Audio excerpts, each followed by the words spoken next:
আসসালামু আলাইকুম গাইস, আশা করি আপনারা সবাই ভালো আছেন। তো কয়েকদিন ধরে ভিডিও দিচ্ছিলাম না, তো এখন আবার ভিডিও দিচ্ছি। আমরা গেট বিম ঢালাই করছি। গেট বিম ঢালাই করে এই যে কিকার করতেছি। কিকার করে এই যে 2 ফিট 2.5 ফিট লেভেল মানে গ্রাউন্ড ফ্লোর পর্যন্ত কলম উঠাচ্ছি। গ্রাউন্ড ফ্লোর পর্যন্ত কলম উঠিয়ে আমরা গাঁথনি দিব, গাঁথনি দিয়ে মাটি ভরাট করব। তারপর আবার কলমে কিকার করব।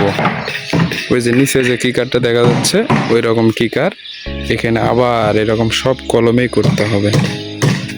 সব কলমে কিকার করার পর আমরা ছাদের কলম উঠাবো। আর ছাদের কলমের জন্য যে স্টিল শাটার আনা রাখা আছে। তো স্টিল শাটারগুলো সিঙ্গেল 5 ফিট করে, ওই যে ওখানে দেখা যাচ্ছে 5 ফিট করে, যার ক্ষেত্রে আমাদেরকে এখন এই কলমটা করার উদ্দেশ্য। যদি 6 ফিটে হইতো তাহলে আমরা এই কলমটা করতাম না। মূল কারণ এটাই। তো আমার কাজগুলো কীরকম অবশ্যই আপনারা দেখবেন। দেখে যদি ভালো লাগে থাকে লাইক কমেন্ট শেয়ার করে দিবেন। আর এই যে আমাদের লিফটের কাজ বাইরে গাঁথনি শেষ দিছি, ভিতরে শুধু এখন ঢালাই হবে।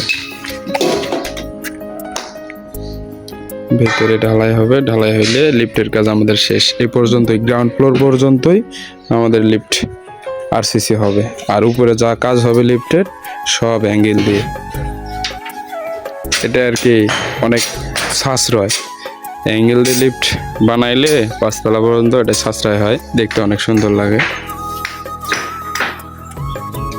তো ভিডিওটা দেওয়ার উদ্দেশ্য, আমাদের কাজ কাম যদি আপনাদের দেখার পরে ভালো লাগে থাকে অবশ্যই লাইক কমেন্ট শেয়ার করে দিবেন। আসসালামু আলাইকুম।